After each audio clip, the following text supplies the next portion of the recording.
You always have like a game plan in your head. You always imagine what you're gonna do, what you're gonna be capable of doing. This is like one of the strongest I've ever felt mentally in a camp and in a fight going into it.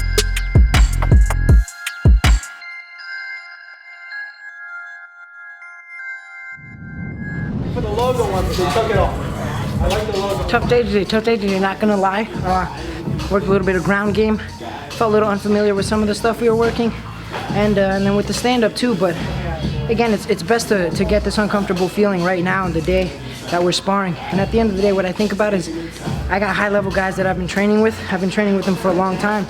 And I attribute all my wins to the fact that I have to train with these guys.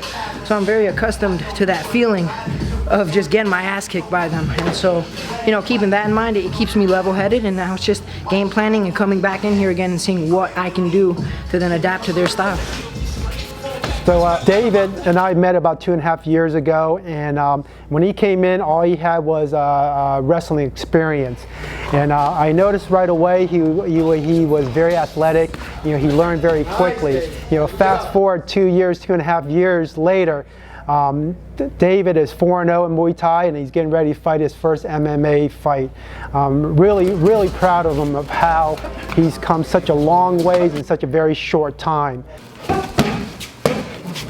Feeling good, man. You know, 5 weeks is always the worst week because, you know, I don't have salt in my diet, taking out the carbs and everything, so there's always a lot of low energy. And myself, I just try to stay focused, you know, but I'm feeling good. I'm excited for this fight, man.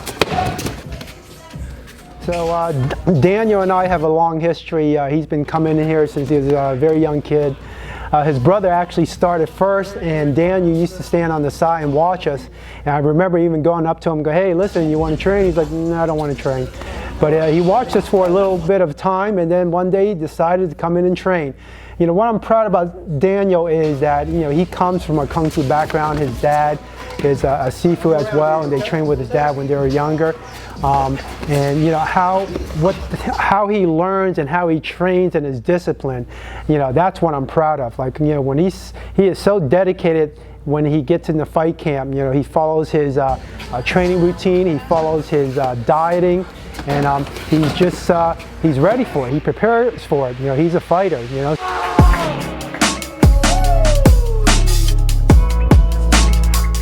Feeling good. I'm hungry, but you know, I'm feeling good. Weight cut wasn't too bad. I had to cut like a good 3 or 4 pounds yesterday. I'm feeling good, man. Same, you know, much better weight cut, easier as we go through each one. A little bit hungry, a little bit thirsty, but nothing too crazy.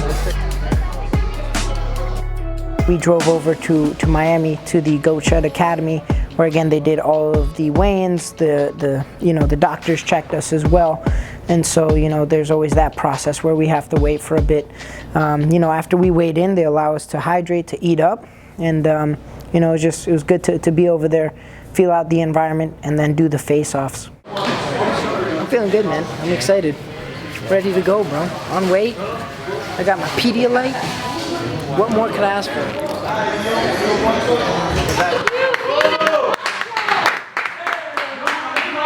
You know, I saw my opponent across from me. They called us over. Immediately when he stepped up, he didn't want to stare. He didn't want to stare down with me. He just looked at the camera where they were taking pictures, and so I wanted to stare. I wanted to stare off. You know, I like to stare off just to see, you know, as to see how their reaction is mainly. I don't think that I can intimidate anyone, nor do I try at this point. So many people have fought, they have so much experience where I don't think that really that plays that much of a factor, but I just want to see their reaction. And so he wasn't looking at me, so I stayed there and I kind of just dipped my head down a little bit to get a reaction from him. And he finally turned and looked at me. And so we had a little stare off for a little bit there. And then finally, you know, we came up. I saw he wanted to dap me up, so I dapped him up, gave him a quick hug, and that was it.